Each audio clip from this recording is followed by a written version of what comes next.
Pai nosso que estás nos céus, santificado seja o teu nome. Venha o teu reino. Faça-se a tua vontade, assim na terra como no céu. O pão nosso de cada dia, dá-nos hoje.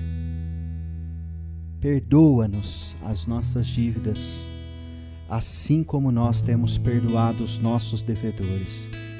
E não nos deixes cair em tentação, mas livra-nos do mal, pois teu é o reino, o poder e a glória para sempre. Amém.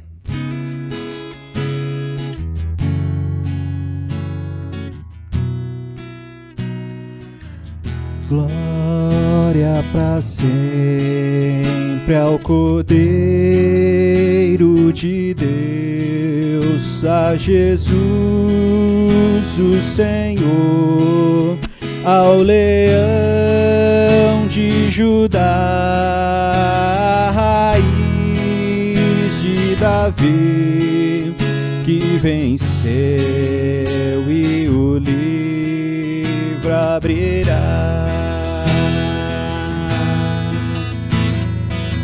Céu, a terra e o mar, e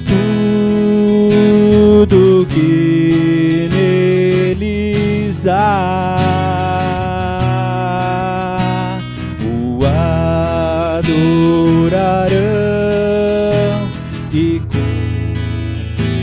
confessarão: Jesus Cristo é o Senhor, Ele é o Senhor, Ele é o Senhor, ressurreto dentre os mortos, Ele é o Senhor. Todo joelho se dobrará, toda língua confessará que Jesus Cristo é o Senhor.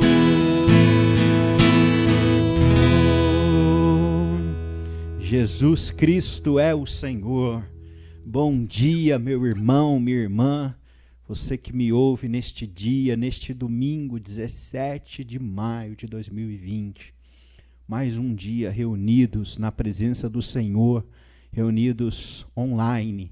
Eu quero deixar aqui o meu abraço virtual e eu espero que esse abraço possa aquecer o seu coração nesta manhã.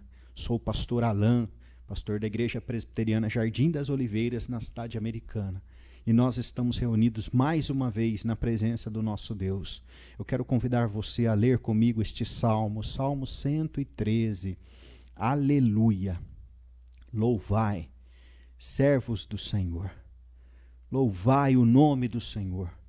Bendito seja o nome do Senhor, desde agora e para sempre, do nascimento do sol até o ocaso. Louvado seja o nome do Senhor. Louvado seja o nome do Senhor. Vamos orar. Senhor nosso Deus, louvamos ao teu nome neste momento. Adoramos ao Senhor, reconhecendo a tua grandeza, o teu cuidado, reconhecendo que até aqui o Senhor nos ajudou. Peço que o Senhor derrame das tuas bênçãos sobre as nossas vidas, eu aqui na minha casa e aquele que me ouve aí na sua casa. Que o Senhor esteja com todos nós, dirigindo-nos e aceitando este culto na tua presença. Em nome de Jesus que oramos. Amém. Amém. Louvado seja o nome do Senhor, desde agora e para sempre. Este nome lindo, este nome precioso, o nome que está acima de todo o nome. Eu quero convidar você a adorar comigo cantando essa música. Quão lindo este nome é.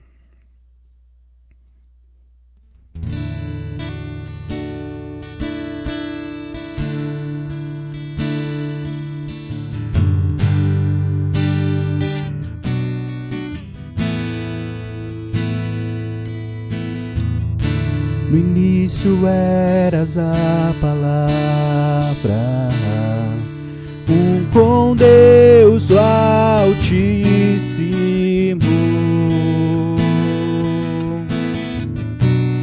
O mistério de tua glória, Cristo em ti se revelou. Quão lindo esse nome é, quão lindo esse nome é, o nome de Jesus, meu Rei. Ó, quão lindo esse nome é, maior que tudo Ele é. Ó, quão lindo esse nome é, nome de Jesus.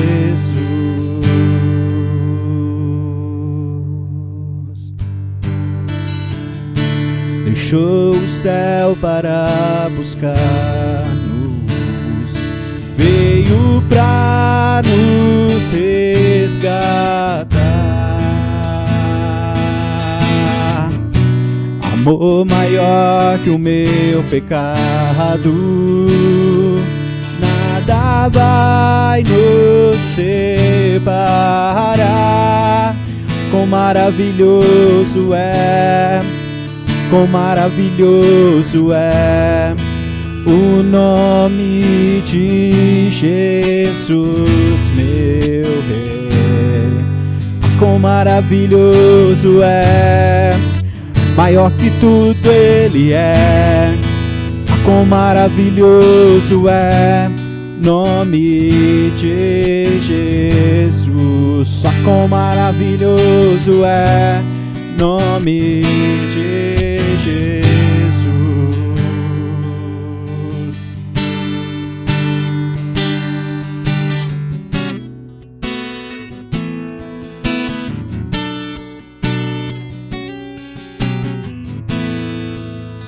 Morte venceste, o véu tu rompeste, a tumba vazia agora estás.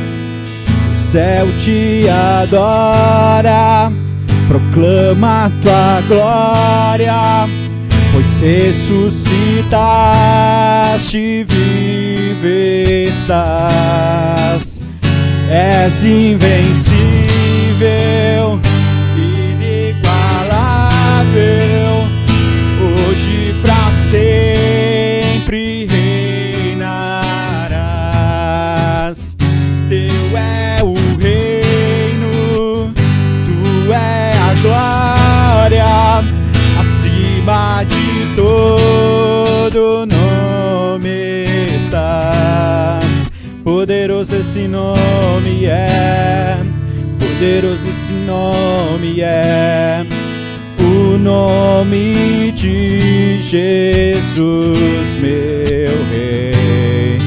Poderoso esse nome é, mais forte que tudo é. Poderoso esse nome é, nome de Jesus. Poderoso esse nome é, nome de Jesus. Canta comigo. Poderoso esse nome é, o nome de Jesus, meu Rei. Poderoso esse nome é, mais forte que tudo é, nome de Jesus. Poderoso esse nome é, nome de Jesus. Poderoso esse nome é, nome de Jesus. Senhor, nosso Deus, Deus grande, poderoso, nome maravilhoso, nome lindo, Senhor que está acima de tudo. Exaltado seja o teu nome neste lugar, ó Pai. Colocamos na presença do Senhor a nossa vida, colocamos na presença do Senhor nossa cidade, nosso estado, nosso país. Senhor, estenda as tuas mãos sobre os nossos líderes, estenda as tuas mãos sobre os profissionais da saúde, estenda as tuas mãos sobre aqueles que nesse momento sofrem por conta dessa epidemia, Senhor. Senhor, tem misericórdia de nós. Manifesta o teu nome poderoso sobre tudo e sobre todos neste momento. Essa é a nossa oração no nome de Jesus. Amém. Amém. O nome do Senhor Jesus é um nome poderoso, o nome que está acima de todo o nome. Nossa temática desse mês tem a ver com família. Como podemos ter uma família abençoada na presença do nosso Senhor? Nós estamos meditando nessas últimas semanas acerca de alguns assuntos que têm a ver com família. A primeira das nossas reflexões é uma pergunta: família perfeita? Será que existe uma família perfeita? Será que nós podemos pelo menos nos aproximar deste modelo de família perfeita? E aí, quando nós lemos as Escrituras e percebemos a narrativa das Escrituras, até sobre a história de Jesus, nós nos damos conta que não existe um padrão de família perfeita. O que cabe a nós é buscarmos viver em família, entendendo os altos e baixos, entendendo os erros e os nossos acertos e pedindo a Deus forças para continuarmos.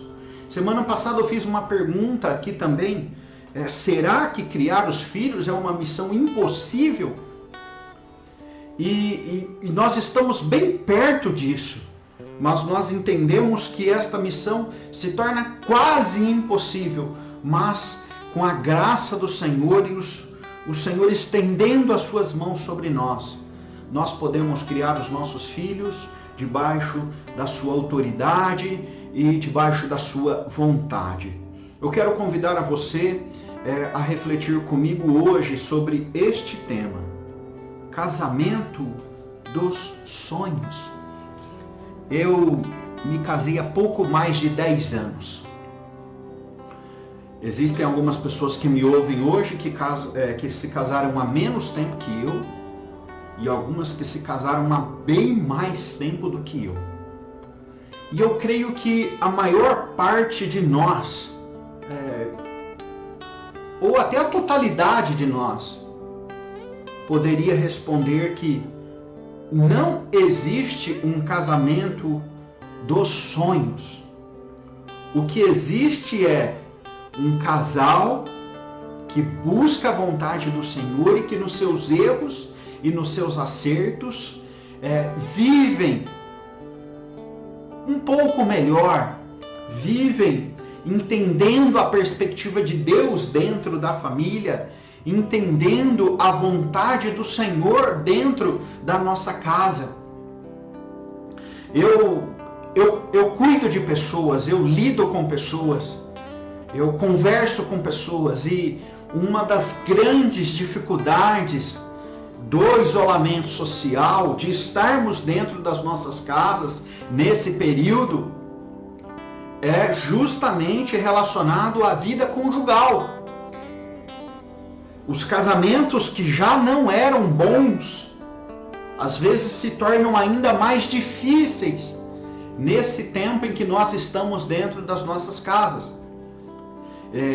Nessas últimas 2 ou 3 semanas, eu tenho lido relatos dos mais diversos acerca de casamentos que estão acabando justamente nesse período. Porque se há algo que não dá para disfarçarmos, é como vivemos em família. E aí muitos casamentos estão sendo desfeitos nesse período. Por quê? Porque não é fácil viver junto. Não é fácil viver junto em nenhuma esfera da nossa vida, muito menos dentro do casamento, em que nós compartilhamos tudo, que nós compartilhamos a nossa existência. Eu, quando penso nesse texto, eu me lembro de uma passagem das Escrituras narrado ali em João, capítulo 2, do versículo 1 ao versículo 11. João 2, de 1 a 11. Eu quero meditar com vocês hoje nesse texto da Nova Almeida Atualizada. É uma versão nova da revista da Almeida. Normalmente nós usamos aqui na nossa igreja a Almeida Revista e Atualizada, e hoje nós vamos meditar nesse texto da Nova Almeida, com alguns pequenos detalhes, mas você pode abrir a sua Bíblia e acompanhar, ou acompanhar aqui na projeção. João 2, de 1 a 11. O texto começa dizendo assim: 3 dias depois, houve um casamento em Caná da Galileia, e a mãe de Jesus estava ali. Jesus também foi convidado com os seus discípulos para o casamento. Você vai perceber aqui nesse texto que existem 2 figuras importantes na narrativa: a mãe de Jesus e Jesus. Eles estavam num casamento numa cidade próxima à cidade que eles habitavam. Eles habitavam em Nazaré, que ficava na região da Galileia. Nazaré era uma cidade pequena, uma cidade nessa região fora do centro urbano, que era ali Jerusalém e as cidades circunvizinhas. Nazaré era uma cidade pequenininha e Caná também era. Houve ali um casamento, o texto não fala se eles eram próximos, se tinha algum parentesco, algum grau de amizade, mas fala que a mãe de Jesus estava ali, e Jesus também foi convidado com os seus discípulos para o casamento. E é interessante nós percebermos esse texto, como a vida social de Jesus se dava. É interessante notarmos que Jesus, ele tinha uma vida social ativa. Às vezes nós ficamos confusos com relação a isso, porque nós pensamos que Jesus apenas vivia ali preocupado em ensinar, estar perto dos discípulos, mas Jesus tinha uma vivência com pessoas. Ele é convidado para esse casamento e ele comparece, ele participa da cerimônia deste casamento. Os casamentos na época de Jesus, eles tinham uma cerimônia diferente do que nós temos atualmente. Eles normalmente eram celebrados por alguns dias. Existia ali a primeira festa, a principal, em que os noivos faziam votos, e esse casamento percorria dias. Era uma grande cerimônia, alegre, festiva, com muita comida, com bebida, com alegria, com músicas, com danças. Jesus estava participando desse casamento e me parece que Jesus não está constrangido de participar desse momento. É interessante que Jesus, enquanto está ali, acontece um problema. Olha o que diz a partir do versículo 3. Tendo acabado o vinho. A mãe de Jesus lhe pergunta, chega para ele e vai conversar com ele. Eu quero só frisar aqui este início aqui. Tendo acabado o vinho. É interessante percebermos que Jesus está ali naquela festa, a festa está acontecendo e de repente acontece um problema. Acaba o vinho. O que eles fazem? Eu creio que há alguns sinais ali. Primeiro, o desconforto, né? A festa está acontecendo e de repente acabou o vinho no meio da festa. Não era comum isso. Segundo, como nós vamos resolver isso?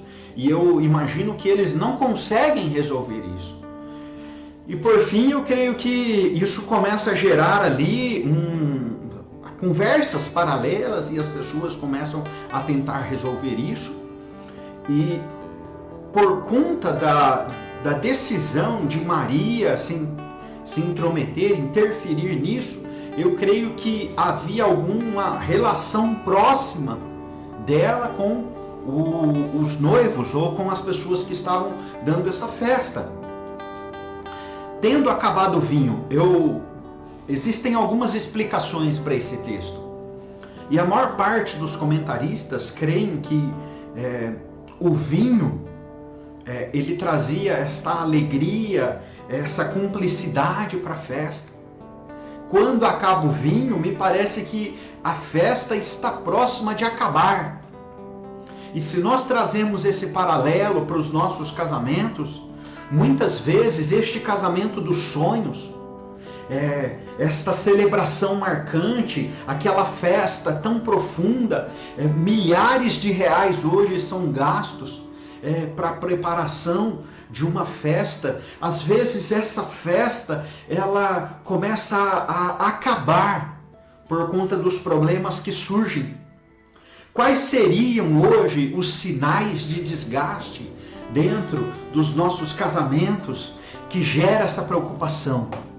O maior sinal de desgaste hoje é com relação aos números.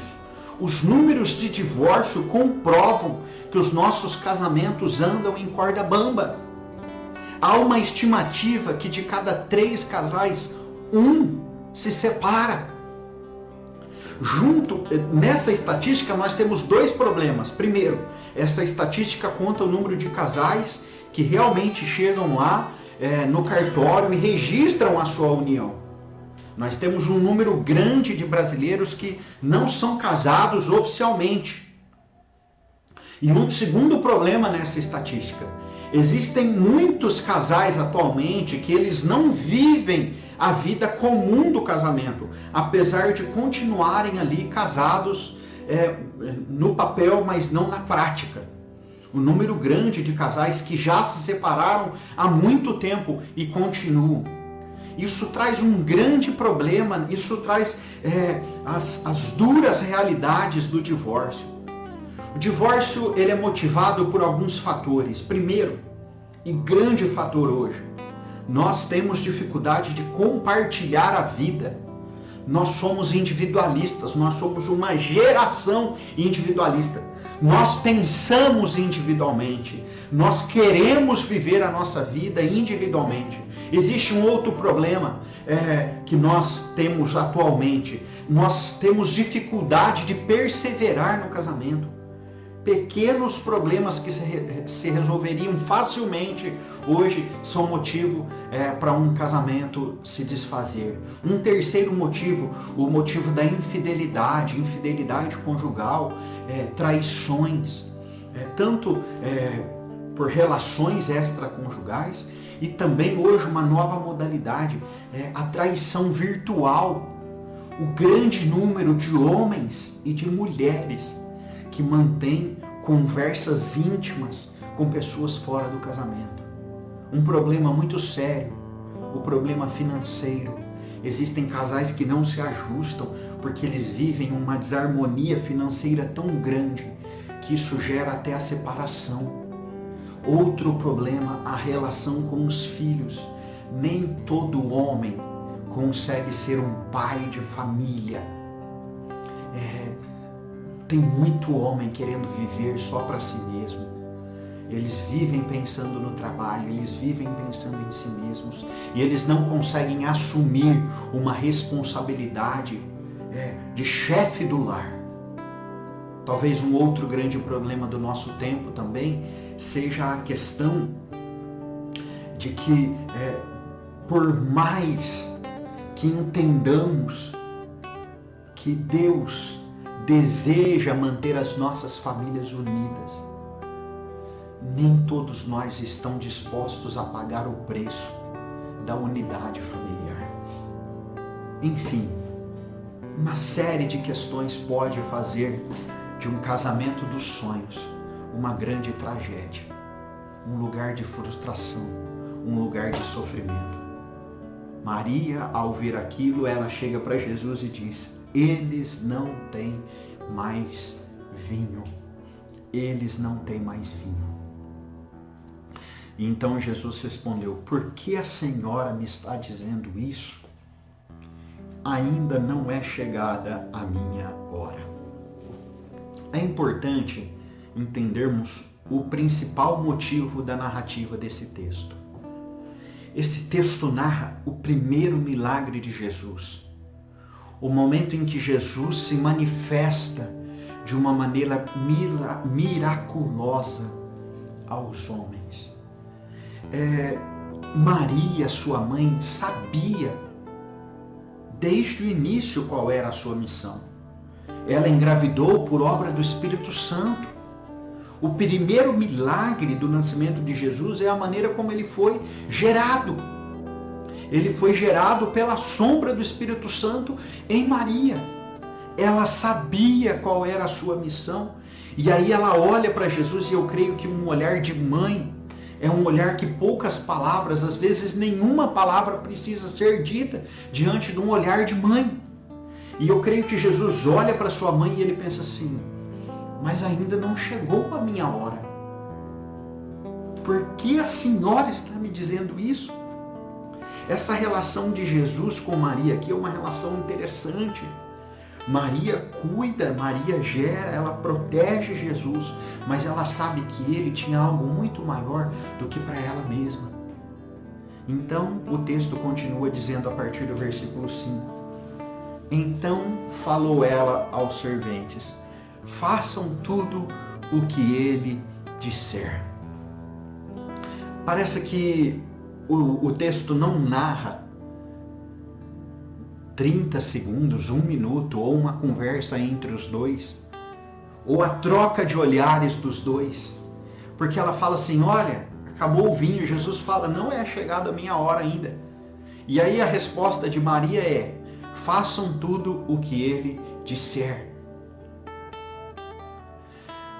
Quando nós pensamos na relação de Jesus com o casamento, quando nós pensamos na atuação de Deus nas nossas famílias, e eu leio esse texto, eu fico tentando imaginar o que Deus quer que nós façamos. Se hoje, para salvar a sua família, para salvar o seu casamento, para salvar os seus sonhos com relação à sua família, você precisasse fazer tudo o que Jesus quiser, tudo o que ele disser, você está disposto a pagar esse preço? Então Jesus olha para o lado e diz o texto aqui que estavam ali 6 potes de pedra, que na revista atualizada diz que eram 6 talhas de pedra, que os judeus usavam para purificação. E em cada uma delas cabiam cerca de 100 litros. Fala de 2 a 3 metretas, cada metreta era 40 litros. Então cabia ali de 80 a 120 litros, cerca de 100 litros em cada uma dessas 6 talhas, desses 6 potes de pedras. E então, diz o texto que Jesus lhes disse: encham de água esses potes. A maneira como Jesus lida com aquela adversidade é muito interessante. Jesus foge do óbvio. Jesus não diz assim: olha, eu conheço um lugar que tem o vinho. Olha, ou nós podemos providenciar uvas e vamos tentar fazer alguma coisa aqui. Não, Jesus foge do convencional. Nem todas as soluções que Jesus dá são questões óbvias e convencionais. Se hoje nós olhamos para a nossa família e o convencional é o destruir das famílias, cada um pensar em si mesmo, eu creio que Jesus olha para nós hoje, para nós, marido, as esposas, pais, filhos, para todos os que vivem dentro das casas, e nos convida a fugir do convencional e a depositarmos a nossa confiança nele. Aqui, obediência. Eles, olha o que diz aqui esse texto. Eles encheram totalmente. Quando Jesus fala assim: encham de água esses potes, a resposta que esses homens dão: olha, eles encheram totalmente. Eles encheram totalmente. Gente, eu acho que está claro aqui para nós que o convite de Jesus para nós, para um casamento, não dar errado, para vivermos um casamento dos sonhos, é respondermos em obediência à sua vontade. Mesmo que a sociedade nos imponha outros padrões, e mesmo que seja normal, aceitável, a coisa mais comum isso, o convite do Senhor para nós é obedecermos a Ele totalmente. Então lhes disse: agora tirem um pouco e levem ao responsável pela festa.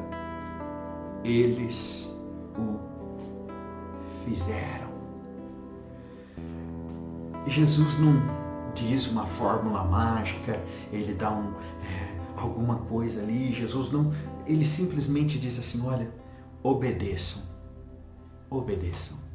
Se vocês me obedecerem, dará tudo certo. Muito do nosso incômodo, muito do que nós temos dificuldade de obedecer, tem a ver com a dificuldade de obedecermos na simplicidade. A obediência nossa para coisas complexas, normalmente nós até lutamos para isso. Normalmente nós caímos, os nossos principais erros se dão nas coisas simples, na maneira simples que Jesus nos convida a vivermos com Ele. Eu creio que a maior parte dos problemas conjugais se dão nas coisas simples também. São desarmonias que facilmente seriam resolvidas. Jesus interfere naquele casamento de uma maneira miraculosa. Aquela festa de casamento que estava dando tudo errado tem um choque com a presença e com a ação de Jesus dentro daquela festa. E diz o texto que eles levaram para o chefe da festa, para o responsável pela festa. Quando o responsável pela festa provou a água transformada em vinho, ele não sabia de onde tinha vindo, por mais que os serventes que haviam tirado a água soubessem. Quando o responsável pela festa prova a água transformada em vinho, ele manda chamar o noivo. Há um convite aqui do noivo. E olha o que aquele homem diz: todos costumam servir primeiro o vinho bom, e quando já beberam muito, servem o inferior. Servem o vinho inferior. Você, porém, guardou o melhor vinho até agora. Nós entendemos que esse texto nos fala de algo maior do que apenas o vinho de beber. Jesus é o próprio vinho novo dado por Deus à humanidade. Se até aquele momento havia um vinho bom, havia algo positivo, havia sim a presença do Senhor agindo de uma maneira maravilhosa aos homens. A partir deste momento, o Senhor inaugura um novo tempo, em que, ao contrário, você guardou o melhor vinho até agora.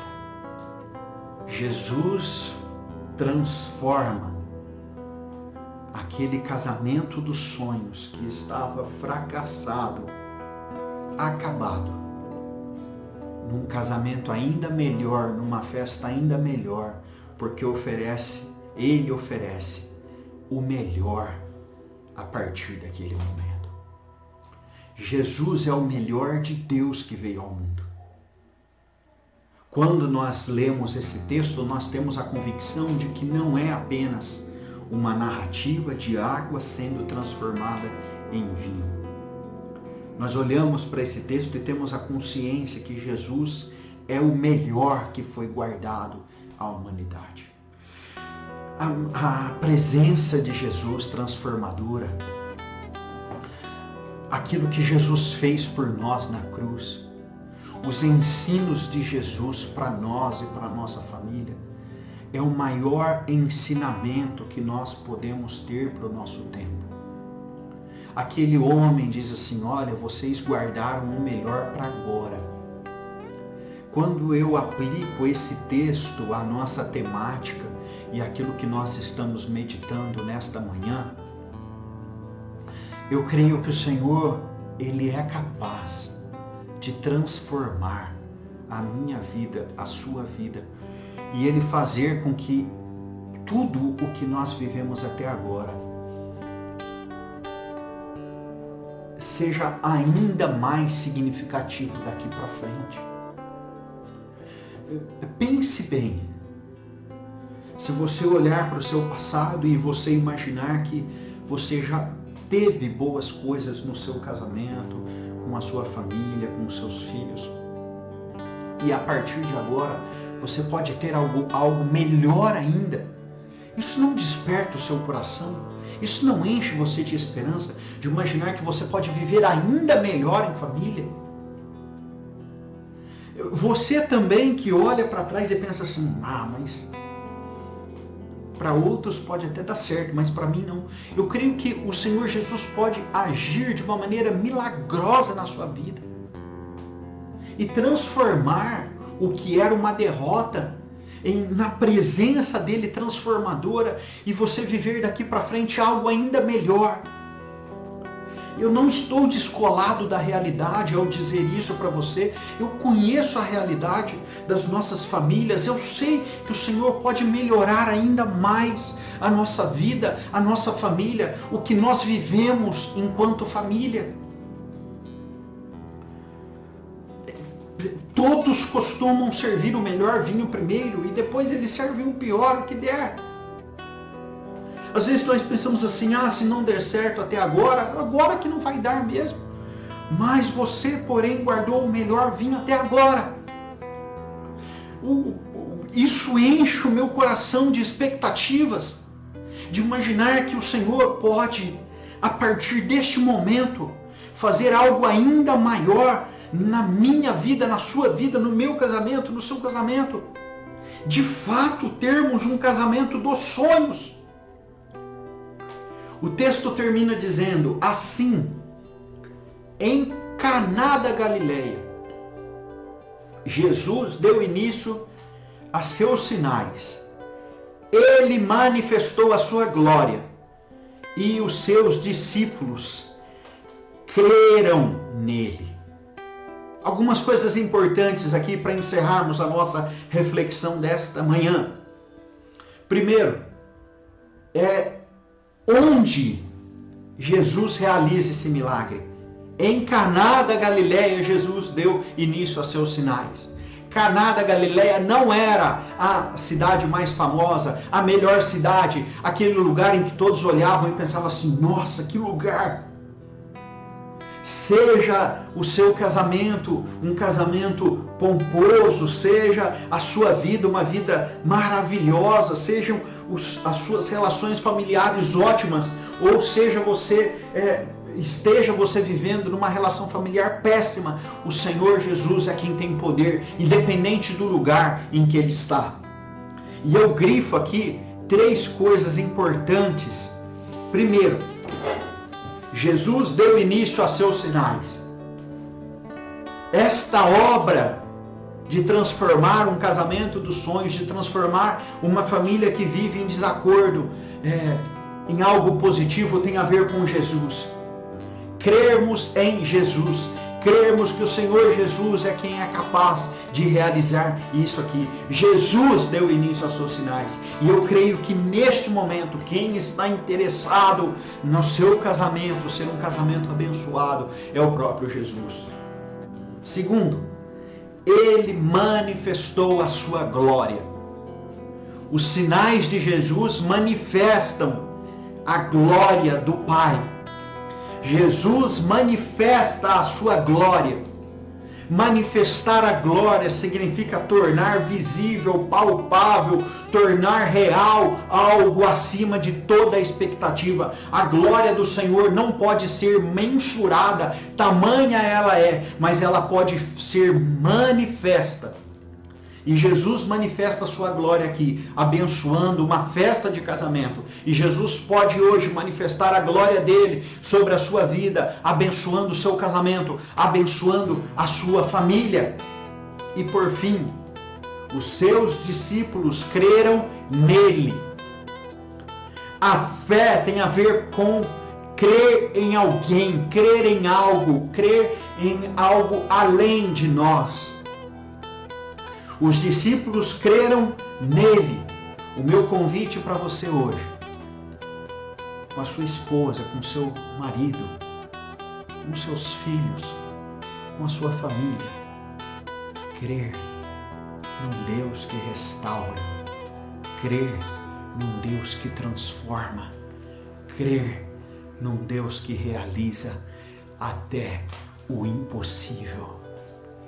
Essa semana eu estava numa das reflexões do Jesus e eu em casa, eu recebi o retorno de uma família que viveu grandes crises, dizendo: nós estamos hoje comemorando a nossa vida familiar por aquilo que Deus tem feito na nossa história.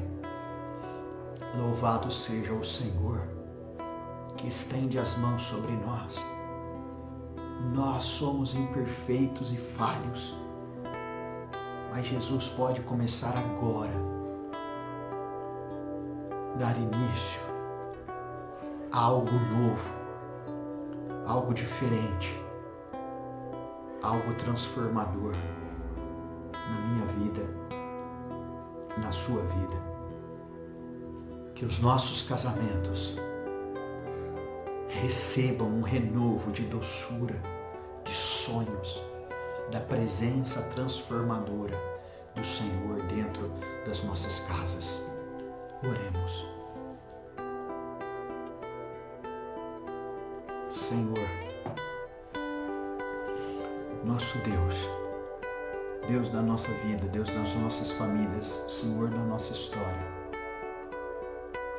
eu louvo ao Senhor, porque o Senhor é poderoso. Eu louvo ao Senhor, porque não há impossíveis ao Senhor. Eu te louvo e te adoro, porque neste dia nós podemos compreender a grandeza das tuas obras e crer que o Senhor está no controle de todas as coisas. Estende as tuas mãos sobre os nossos casamentos, sobre as nossas famílias e realiza todo o teu querer. É a nossa oração no nome de Jesus. Amém. Amém.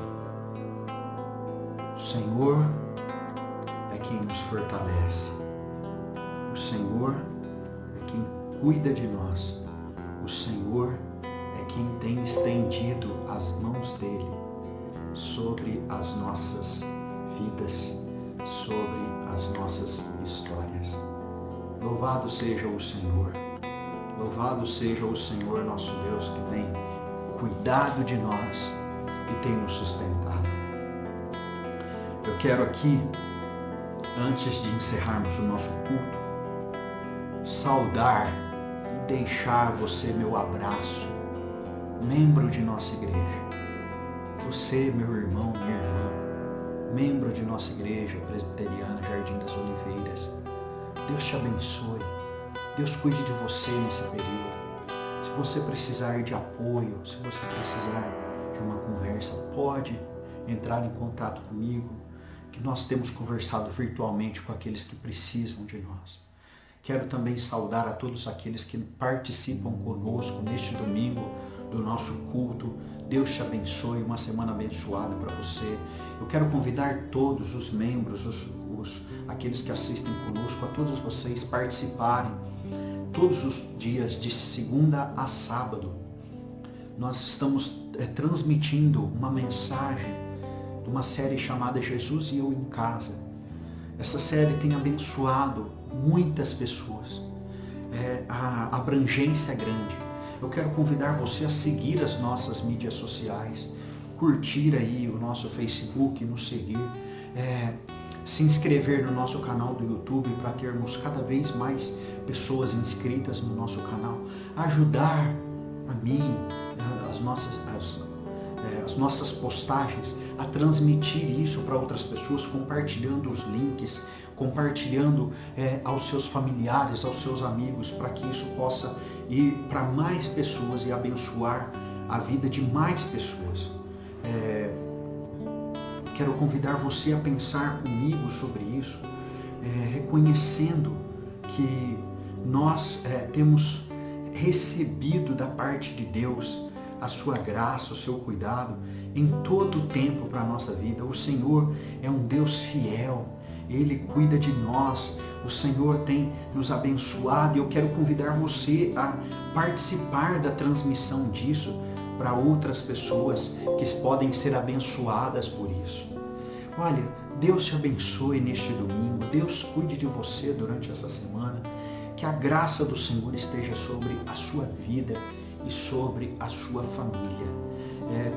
Ainda continuaremos com os nossos cultos transmitidos online, e assim que isso tudo passar, nós retornaremos à nossa igreja, ao nosso templo, mas até lá, continue firme e que Deus te abençoe. Nós vamos orar e encerrar o nosso culto.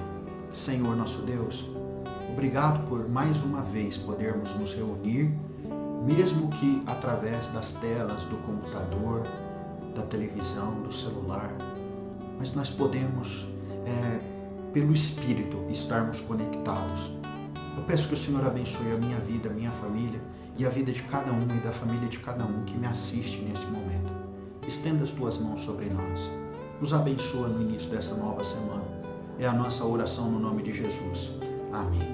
Que a graça do nosso Senhor e Salvador Jesus Cristo, o grande amor do nosso Deus e Pai, a comunhão, a consolação e o poder do Espírito esteja sobre todos vós hoje e para todos sempre. Amém. Amém. Deus te abençoe.